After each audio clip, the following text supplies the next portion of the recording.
day, everyone. This is Pilot Noodles, and you're listening to DDO Players News, where we take a look at the latest news in DDO and on the tabletop. Please welcome my co-host from Ravenloft, Dracula. Hey now, everybody. How's it going? Hello there, Drek. How are things going in Barovia? Okay, I'm tired of the heat. I'm tired of the storms.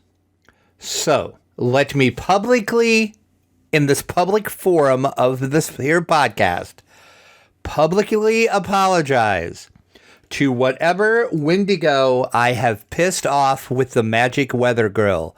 I am so sorry for whatever I have done to make you mad. Stop grilling. Oh, well, I was just thinking it was a battle between a fire elemental and an air elemental. You know, it could be that, but I think it was a Wendigo. I think the talk of Wendigos last week made a certain individual Wendigo very upset at me. Well... And he broke out the Magic Weather Grill. The Magic Weather Grill. Well, we'll have to see what happens there, and maybe they'll run out of coals this week, and the temperatures will go down. One can always hope. One can always hope. Let's see what's in the news for DDO, where apparently there was a hot fix related to Update 50. Why, what happened? There was a little bit of things that kind of went sideways when Update 50, aka Saltmarsh, was released. So the Friday, August the 6th, we saw Update 50 hot fix. That fixed some favorite issues. Zarnoth the Vigilant will now properly award Horizon Walker on a per-character basis to characters that have reached 400 Gatekeeper favor. Players who have already reached this favor reward and who have already spoken to Zarnoth will need to do so again in order for him to actually give you the award. Also, the Bullywug and Satyr. Why am I always want to say that word weird. Satyr. Let's try that again. Henchmen will now animate correctly when they are incapacitated. I would think that when incapacitated, they would not need to animate very much. Well, true. Actually, I think what that means is when they are incapacitated and then they are brought back up, I think that's where the animation issue was. Oh, okay. I assume. I don't know. I didn't actually see the issue, but I'm guessing that's what that means. Because if not, it's kind of weird. It's like, yeah, because when you're incapacitated, you're just kind of sitting there. But, you know. Maybe they were dancing while incapacitated. Could be. Also, some string table errors have been fixed. Gotta love these string table errors that they were on epic transmutation items for the Sands of the Menectrian Adventure Pack. They corrected an issue that would cause characters to be unable to summon your mount. That is kind of handy if you want to summon a mount and you can't do it. That is now corrected. Some items that were erroneously missed the cap level item power normalization have now been adjusted. Wah wah. Ingredients used in upgrading scroll, shield, shard items now describe their tooltips correctly when crafting device they are used in. Words are hard for me tonight. Apparently so. Let me take a drink. That will help, right? I don't think so. I'll let the audience guess what said drink I am drinking right now and why it's going to help. It's up to you. Some items have had miscellaneous small issues corrected. Okay. The claim all items option from Garth Lamore for the Ultimate Fan Bundle of Sinister Secrets of Saltmarsh will now properly distribute the Saltmarsh Lizard Folk backcloth. And the Saga Givers for Saltmarsh are no longer confused about their location when you first speak to them. Okay. And welcome to Greyhawk. Yeah, exactly. I mean, we're in Greyhawk, but we're not really in Greyhawk because we didn't license. It's a long story. Bullywugs in Saltmarsh will no longer have spell resistance. Well, that's handy. So that was update 50, which, as I did say, was released August 6th, which was last Friday. All right, but apparently They afterwards had a 50.1. They did. There was a few more things they had to take care of. One more thing. So, update 50.1 was released this past Wednesday. Or, I'm sorry, today, as a matter of fact. Wednesday, August the 11th. Almost forgot what the date was today. Because it's like, my God, we're actually recording the podcast on the night we're supposed to. What is this world coming to?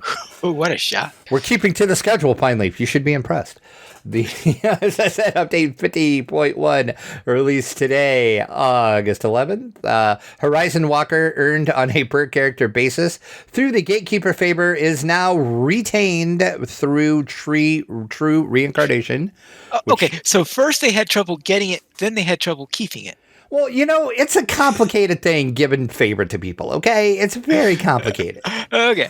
There's a lot of hoops you got to jump through to make this stuff work. Come on. So yes, now everything should, knock on wood, actually work correctly. The commendations of heroism will now be able to be turned in for the greater tokens of the 12 on a 1-to-1 basis. Speak to Lahar in the 12 for all of your switching needs. Epic chests throughout Saltmarsh now have a small chance of also dropping 1,000 sentient XP gems. Corrected an issue that prevented players with an old epic version of the Web of Chaos items from cleansing them at the Legacy Altar of Epic Rituals. Smuggler's Steed is now properly white in color. Wait, what color was it before? Brown. Actually, it sounds like a smuggler's steed. A brown steed might be less conspicuous. So. That's kind of what I thought. I'm like, I'm not quite sure why it was white to begin with, because you would think a smuggler would want something that would blend in a little more than a white. And it's a white color, too. If you've seen the corrected version now, it's white. Yeah, it looks like they used bleach on it. Pretty much, yes. I think that's what happened. They just went into the servers, dumped a bunch of Clorox, and said, horses are fixed. I mean, sure, that's what happened. I'm sticking to it. Contained augments now display their minimum level. Favored weapons are once more properly recognized on login without the need to unequip and re-equip them.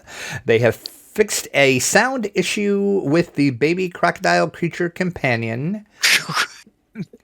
From what I understood, the baby crocodile creature companion was sort of sounding almost like a cat. Like a cat. And now it no longer sounds like a cat. It sounds like a crocodile now. Well, I suppose I wouldn't know what a baby crocodile sounds like. So, I mean, apparently not like a cat. That's all we know. Oh, how would I know? How would anybody know? I mean, unless you're a zookeeper, then you might know very well. But okay, if you're a zookeeper, you might know. I personally don't know any zookeepers, but I'm sure that there might be a zookeeper in the audience. If there's a zookeeper listening, podcast at DDOplayers.com. What does a baby crocodile actually sound like? Yes, double points if they work in the reptile house. Sure, exactly. Many missing docent base layers are now visible again. Deprecated guild augments are once again back in the game data, so they can be removed from bags and banks properly. Note, these items will not do anything, so you can get rid of them. I guess the problem was they removed them from the database, so when you tried to drag them out of a bag, you couldn't do that because technically they weren't a thing anymore. Oops. Saltmarsh mount types are no longer improperly displaying as unicorns. Oh, yeah, I think I did get confused and saying, what? Wait a minute, I'm on a horse, not a unicorn. I'm confused. Several small fixes have also been made to various epic and legendary crafting loot. They corrected various typos all throughout Saltmarsh. Krobin Bix has returned once again to the marketplace, and he is ready once again to just bestow the Tower of Frost. What, you mean he took a vacation? He kind of took a vacation. He was just like, yeah, y'all are going to Saltmarsh. You don't need me. I'm leaving for a while. Okay. But apparently they convinced him to come back and let you back into Tower of Frost. So all right. You can now do that if you would like, which I'm shocked Pineley didn't notice that because that's his favorite quest in the game, if I am not mistaken. Yes, but I had to have a character that's around the right level to. Yeah, okay. Okay. Logic, Pine Leaf logic. A frosty reception. They fixed an issue with the spider optional logic not updating properly to the goblin waiter. Dungeon at Dunwater, or Danger at Dunwater. The Sea Elf Ambassador Titus now is properly green on all difficulties. And they fixed a few typos in Garth Moore's VIP ticket exchange text. So there you go. There's update 50.1. All right. Well, it's good that they fixed that one just before, because I think that was my next quest that I'm going into is Danger at Dunwater. So Oh, see, there you go. See, it'll be all fixed and nice and tidy it'll be for you. all fixed up, and I won't have to worry about having trouble with the Sea Elf Ambassador. And then let's head into the Chronicle, where we have issue number 435, where, surprise, surprise, it looks like we've got some adventurers outside the haunted house. Yeah, I am shocked Saltmarsh is featured on this Chronicle. I am shocked, I say. Never would have saw this one coming. Yeah, that's a cool little shot, though. I like that shot. I especially like the bats, just because, bats. Bats. In the community spotlights, the Sinister Secrets of Saltmarsh, of course, been officially released. You can watch the launch trailer over on the DDO YouTube page. You can find out more information about VIP Saltmarsh Elixir of Discovery in the FAQ, or you can listen to last week's podcast because we talked about all of that stuff. There are a lot of content creators out there making a playlist of all the run-throughs of the new Saltmarsh quest. Check out videos done by DDO Cast and Volgar Alabane. Why not? Sure. I actually watched, I haven't watched DDO Cast. I haven't watched Patrick's videos yet, but I did watch a couple of Volgar's videos. They were very awesome to watch, and I actually subscribed to him because that was a new name to me. So I am now subscribed to him over on YouTube. You should check his videos out. They are pretty good. Axel, over on his channel, he made a video of all the new cosmetics, including the pets, the mounts, and all the outfits. So check that out. Axel, I shake my fist at you. You beat me to this video this time. Last time, I beat you. This time, you beat me. I was going to make a video, and then I seen you had yours up, and I'm like, nah, I'm good. So good job, Alex. You got that done really fast. My schedule was kind of screwed up again this week, and I couldn't make the video when I wanted to. And then by the time I was getting ready to make it, your video came out. So another great video by Alex. So go watch that. And we're going to have him on the show at some point, too. We're trying to work that out. I've been meaning to have Alex on so we can talk to him about all of his DDO videos he is making. So that's coming to the podcast at some point. It sounds like your ordering of the letters in his name keeps changing. Why? Is it Axel or is it Alex? Oh, yeah, it's Axel. Okay, I'm taking another drink. Hold on. It's going to help, I promise. By the end of this podcast, God knows what it's going to sound like. Yes, Axel. Sorry. Okay, hold on. Another drink. Okay, we're good. Hey, yeah. that's the name of my axolotl in one of my Minecraft games. So. Oh, there you go. Just for that, another drink. Okay. Let's see how drunk I am by the end of this podcast. Yeah. The Fansite News section of the show. What a weird podcast this is. DDO Cast is delving into Saltmarsh, all the bundles and more. Click over to check out episode 646 over on ddocast.com. We had Wendigos and Saltmarsh in our last episode. Let's check that out. Yeah, and it looks like, as you said earlier, they are seeking revenge. Apparently they are. Once again, I apologize. DDO Stream is your first stop even to find DDO and Twitch over on Twitch this week. Brighter Days Ahead is looking at Saltmarsh. The Bard's Life has a past life and D&D night is on a countdown to destruction. Also over on Twitch, Stream Tom is running New Quest. Deathy TV, there for launch day of Saltmarsh, and Bracket checks out Saltmarsh as well. So lots of Saltmarsh going on over on Twitch. YouTube, Samus Garobo is giving the Bullywug Rogue Hireling a test in Reaper 1 Disciples of Shar. Ashenwigs, that's hard to say, levels for free. And Tesman, sure, why not, gets an immortality lesson. That's over on YouTube. So lots of people making videos on YouTube and Twitch for DDO, which is, I always say, awesome to see. We do have a Chronicle comment. Yeah. What is the not-so-sinister secret of Saltmarsh? The not-so-sinister secret of Saltmarsh. Let's see. Well, I'm sure see, if I knew it, it wouldn't be a secret. Oh, I see. The not-so-sinister secret of Saltmarsh is beer is really expensive there. That's all I would think that anyone who attempted to buy beer there would know that instantly. Maybe that's why it's not so secret. I don't know. Well, this sounds like it's sinister, but not so secret, as opposed to secret and not so sinister. Okay. See, you're confusing me with Pine Leaf Logic right now. Oh, I have drank way too much to try to understand Pine Leaf Logic at this point. So we're going to move on to the screen shot of the week. Nighterary, why not? Stealthily approaches an enemy in the 519th DDO screenshot of the week. I was trying to figure this trippy screenshot out. It's super awesome, but it is way trippy. I'm like, okay, he's sneaking. I got it, but I don't know what the enemy is. Well, because I don't know where that screenshot is taken from. It almost looks like the Demon Web, kind of. So I'm guessing Demon Web. Well, it looks weird enough to be the Demon Web, that's for sure. Cool screenshot nonetheless. So that is a look at our Chronicle issue 435. Then let's head on to see what's on the tabletop.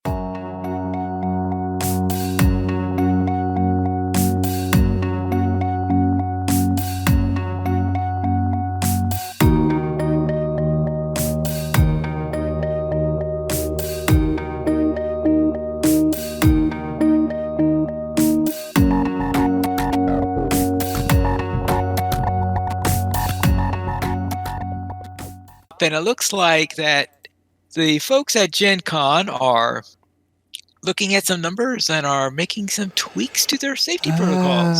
Yes, they are. Over on the Gen Con blog, they did post. This, of course, is from David Hope, who is the president of Gen Con. September is fastly approaching, and I know I speak for everyone on the Gen Con team when I say we are excited, and it's truly building the excitement.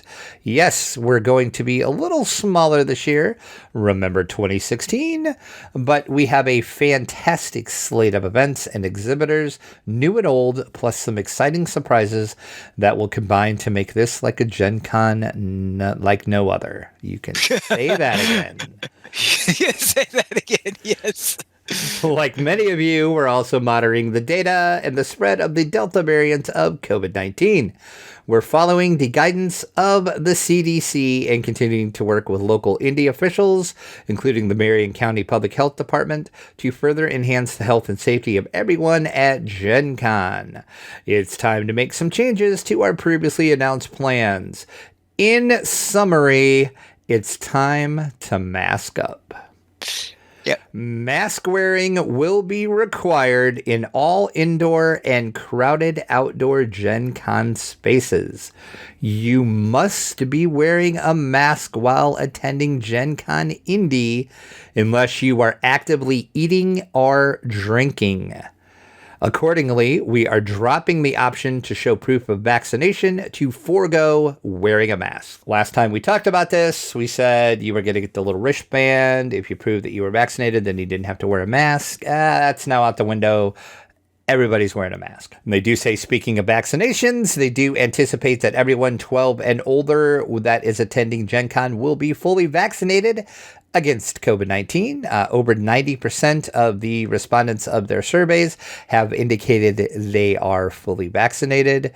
The staff is 100% fully vaccinated, and they are firm believers in the value and importance of vaccination. If you are one of the few folks in the community who can get vaccinated but you haven't yet, it's not too late, but your time is a ticking. You better make that appointment now so you can join us in September with the full protection that the vaccines will provide. And then they did go on to say many people have asked about making vaccinations mandatory to attend Gen Con.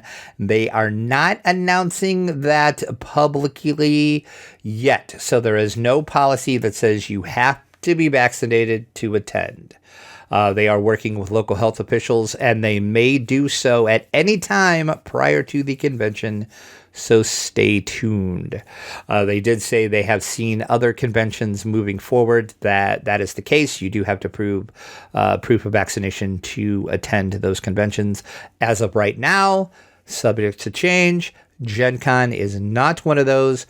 Just mask 100% of the time. So there you go. Once again, if you're attending Gen Con, plan to wear a mask at all times indoors, and when you're outdoors, if it's a crowded outdoor area, i.e. the beer garden, you will have to wear a mask.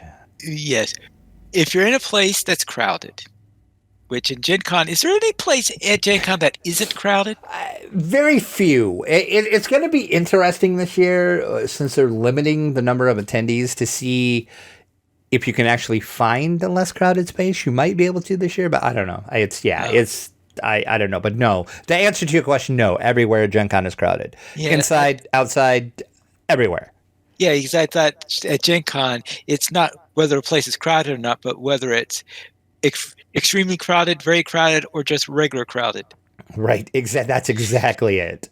So masks are back at Gen Con, and the other things they are doing, of course, reducing the capacity to 60% of the normal size, increasing the spacing for all gaming tables in the event areas. They are closing the convention hall nightly from midnight to 7 a.m. So they can do cleaning and sanitizing. There is a new hospital-grade air filtration system that was installed at the convention center as well. There is contactless doors, faucets, and the restrooms are now contactless as well. In the convention center, there's going to be increased hand sanitizing stations, and they're trying to move more activities outdoors as well if they can. So there you have the update. Once again, everything is changing, so this could all change. They could require the proof of vaccination. Who knows what's going to happen? Yeah. If you hear any major announcements from the Indiana or their local county's Department of Health, if they make a mandate, Gen Con's going to comply with it. Yeah, well, yeah, they really have no choice. So We'll see. We'll see how this all goes. Remember, we'll be at Gen Con this year as always, so stay tuned for all that. And of course, our Gen Con coverage brought to you by our fine friends over at the Skull Splitter Dice Company. You are getting all practiced up so that you could talk through a microphone while wearing a mask? You know, I thought about that a couple days ago. I'm like, I'm going to have to hook my camera up and see how well the mics are going to pick up, because I don't know how well that's going to sound. That is kind of on my radar. I'm like, ooh, I should probably test that to see what that's going to sound like. Yes, I have heard I have seen videos of people who are talking with masks on, so I know it can be done. Yeah, we'll see. We'll see how well my lapel microphones that I use work. So. Oh yes, there is the question about lapel microphones. Stay tuned. I might have to rethink how I shoot video. We'll see. We shall see. Let's then leave Gen Con on the table and head on to the screen.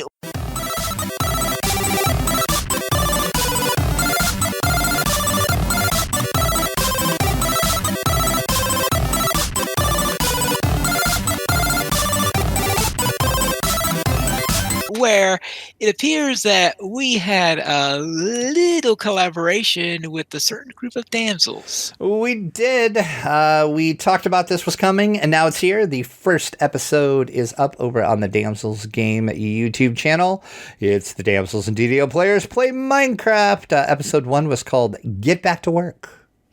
Get back to work. Get back to work. Lessa is a slave driver, is what that means. Correct. Watch the video, you'll understand. She's a ruthless, ruthless slave driver. So yeah, this was just our first foray. We actually did get our building built, though. That building went up crazy fast. We've started to build the dungeon underneath the building. That's going crazy fast as well, too. Oh, yes.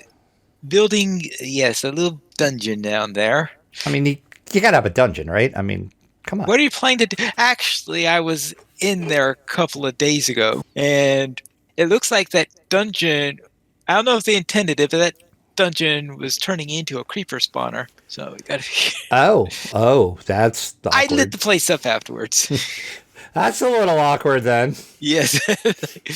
We'll have to fix that. But I guess if you lit it up down there, maybe that'll help. I added a few more torches down there, and I'm okay. hoping to at least keep anything awkward from happening until the dungeon builders return. Hopefully, we'll see. So yeah, so we're gonna play next week again. So episode 2 should be up next week then too. So yeah, this is just kind of a fun thing we're doing with the damsels. Of course, that's Saba, Mithri, and Lessa. And us, we're just playing Minecraft. I've never played Minecraft before, so this is my first foray into Minecraft. So we're having fun. I'm enjoying it so far. Yeah, right. And also, it looks like that we have another thing coming up, but it may be a little bit sinister. Maybe a little bit. It might be a secret, but we'll see. Ooh, okay. Yeah, we are going to run through Saltmarsh and get a video. So we're going to have videos of all the dungeons. We're going to start that tomorrow night. So hopefully by this weekend, 1 or 2 videos will be up. That's subject to cooperation with a certain Wendigo, I guess. Indeed. Lay off the grill so I can at least game tomorrow night. All I'm asking you. So right now it's tentatively called DDO Players in Saltmarsh. I'll try to think up a fancier name before we actually release the videos, but look for that coming very soon to DDO Players and my YouTube channel. Then let's go and see what we have in our weekend gaming.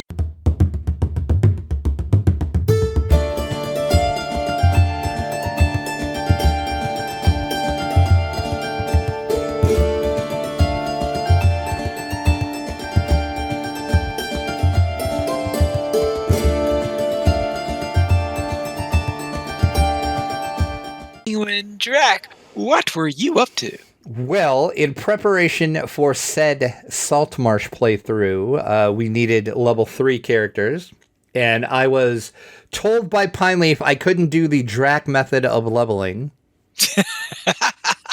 Which you might be asking yourself, what is the Drac method of leveling? That is getting on the ship, creating a brand new character, getting on the ship, and say, "Make me level 4." That's the Drac level. That's the Drac level. That's the Drac level method. But yeah, I was told by Pineleaf I can't do that. Fine, whatever. So I created a brand new character and I ran through Korthos. No, I did not run through Korthos. I did. I almost was going to do that just to see what you'd say if I'd run through Korthos, but then I'm like, no, I'm not doing that.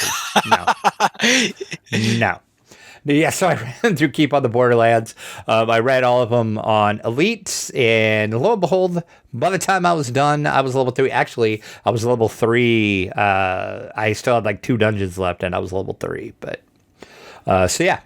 So I am level 3, and I am going to do a rogue because it's me and I play rogues. That's just what I do. I play rogues and rangers, but you'll find out why I'm not playing a ranger this time. I bet people have figured it out why I'm not playing the ranger, but stay tuned for that. So yeah, so like I said, that was for that. Other than that, That's really all I did. I was going to try to play some other stuff, and between my weird life and weird weather, that's all the gameplay that I did. Ugh. But it looks like you did quite a bit as you normally do. Right? And we'll begin with what I did in DDO.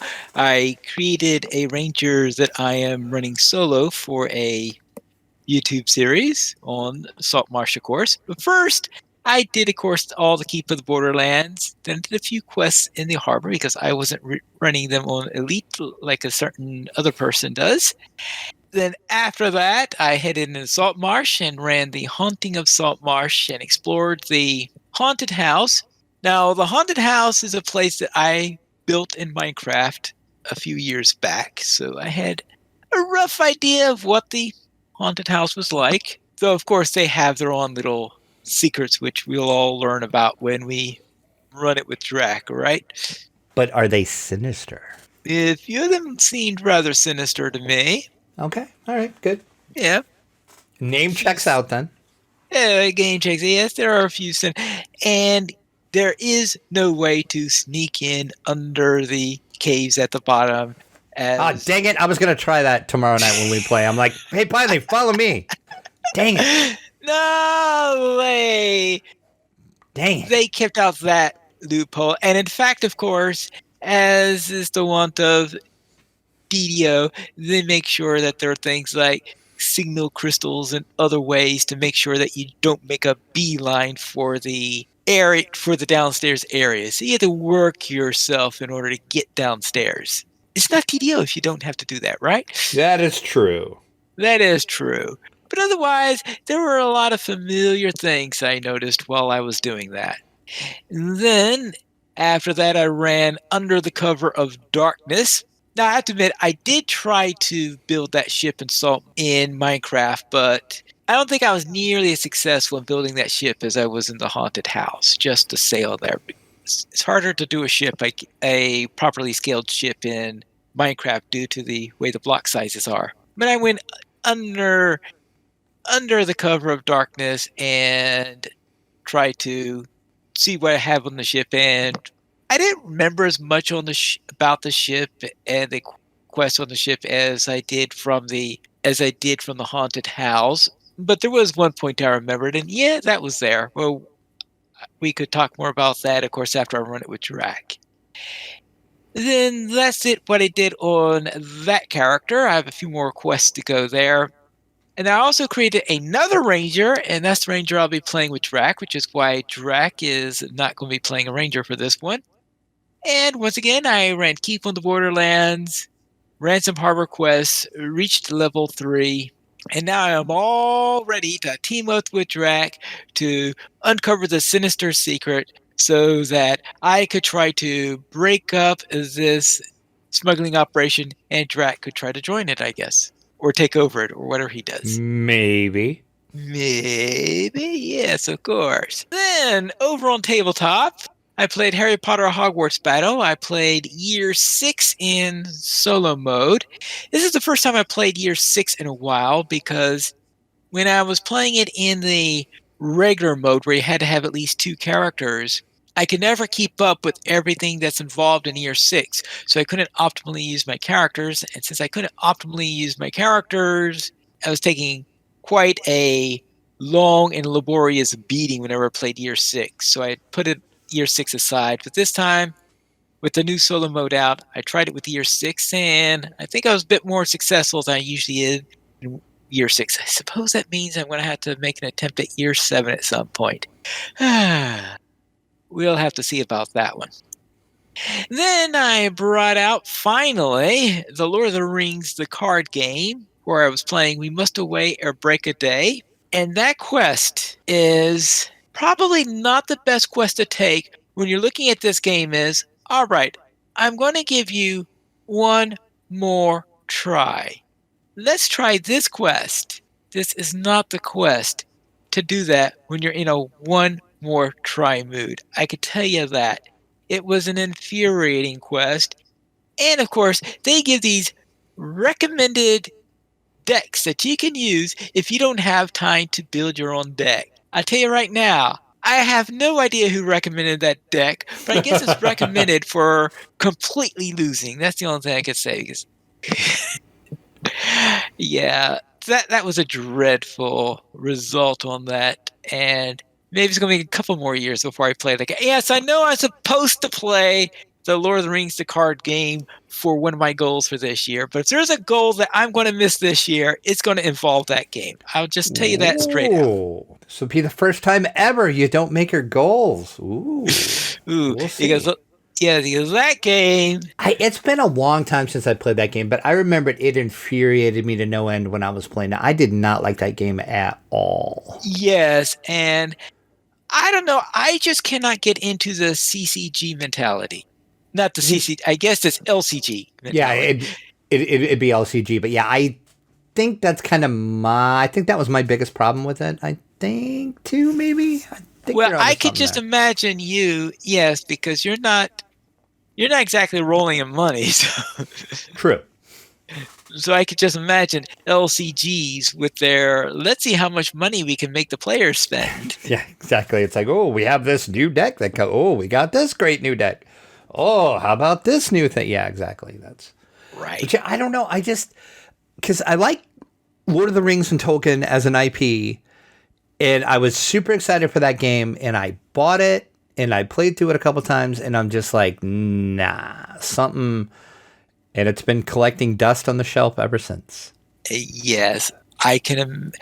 I can imagine that, quite sure. Then after that, I played some Commands and Colors Ancients.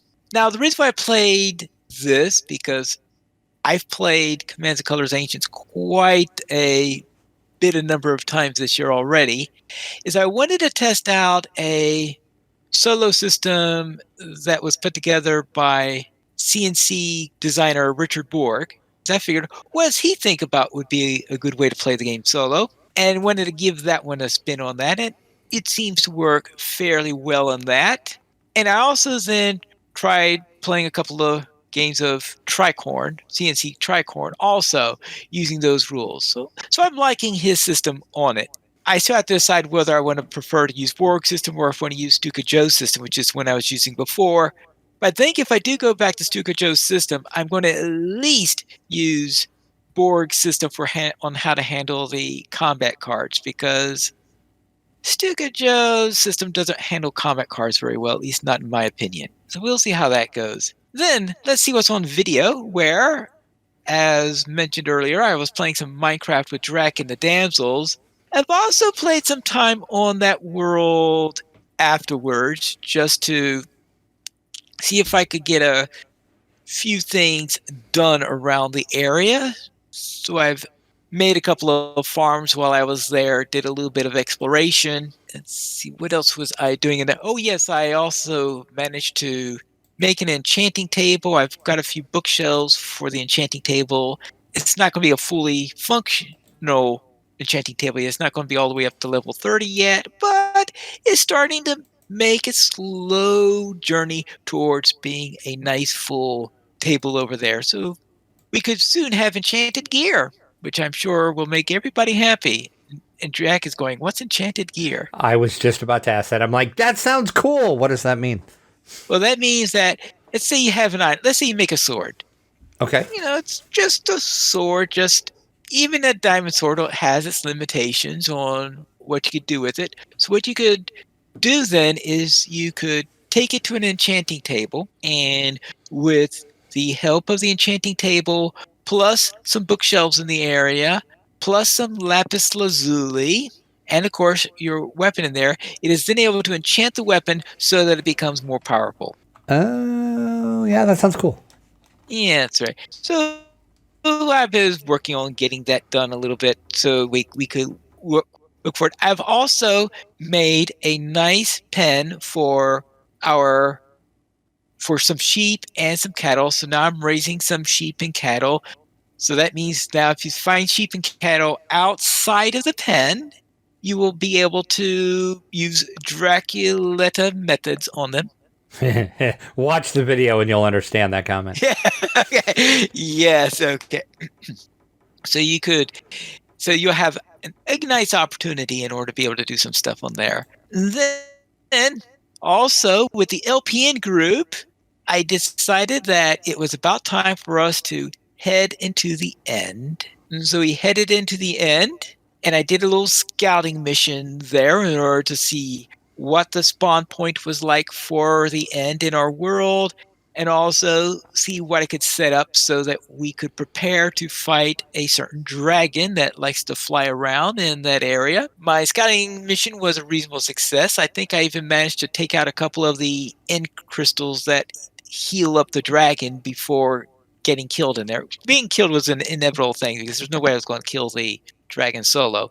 With that, and the scouting report done, and a little bridge built into the main island there, we were ready. We prepared to go out and fight the dragon on, I believe it was Saturday night. And the first thing I learned there is that apparently it takes as long to prepare for a raid in Minecraft as it does in any other game.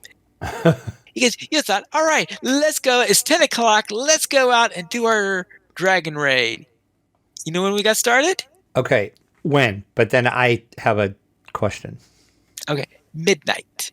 Okay. I know. Well past my bedtime. That's what I was going to say. Hold on. Okay, number one, you're starting something at 10 o'clock, which floors me. But then you actually start the thing at midnight, which really is flooring me right now. Surprised you weren't a pumpkin by then. Yeah, I sort of. I think that might explain some of the things that happened during the battle. Oh, there you go. Because when we're trying to lead the charges, finally go into there, I jump in through the portal. I look around for a moment, and since this is the first time I've been seriously in a dragon fight, and where the area was not prepared in advance and all that stuff. In other words, I did all the preparing just by putting a little bridge in there and nothing more. As soon as I got out, I learned that there are some levels of collision in this game, and a whole mass of people came in behind me and just pushed me over the edge.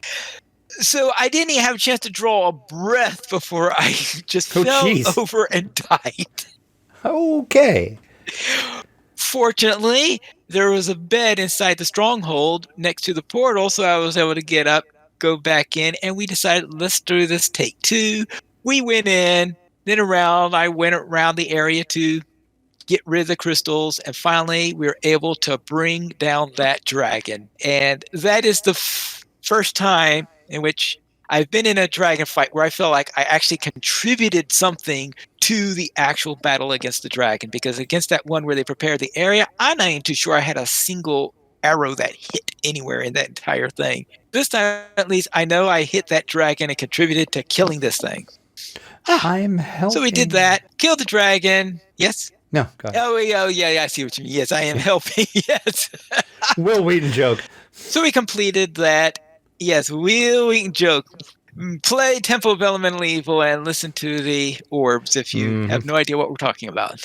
So we did well in there, and I think it was a really nice, successful venture. I did go into the end again last night to see if I could go to one of the other islands to try to get some chorus fruit, some chorus plants in there. I managed to successfully retrieve those. So, all's good. And all that means is that someday, maybe we could go out and find our way to perhaps maybe we could find an end city. How we're going to get there, I don't know, because you have all these islands filled with void in between. So it's not an easy place to get to. And I have to learn how to do that at some point. But I have managed to finally kill the dragon in Minecraft, and I think that's a nice accomplishment. Finally, this week was the release for Black Book, which is something that I kickstarted maybe a year and a half ago or something like that. So I was starting to play through the prologue of that. Now, I had played the prologue before because that has been out on Steam for a while. But then also, I'd say about a third of the way through the first chapter. So I'm working my way through that. And that concludes my week in gaming. We currently have 16 supporters on Patreon. If you'd like to help support DDO players, you can go to the donations page. You can support the Players Alliance on Patreon. Your money would be used for our podcast hosting, website hosting, and to pay for our live shows. We did not receive any emails this week. If you'd like to send one, you can send it to podcast@ddoplayers.com. You can also follow us on Twitter. The Players Alliance at Players Ally, DDO Players at DDO Players, Draculetta at Dracula_72, and Pineleaf at Pineleaf Needles. The Players Alliance has 2 shows on Wednesdays at 7 p.m. Eastern Time. We have DDO Players News, and on Saturdays at 8:30 p.m. Eastern Time, we have the Lojo Players News. You can store to our shows at ddoplayers.com/live. And we have a 300th episode coming up soon, and you can send in your favorite memories to the show to Drac. That's at drac@ddoplayers.com. Correct. And we can then talk about this on the episode. And that is all for tonight. And this is Polly Needles reminding you to quest responsibly.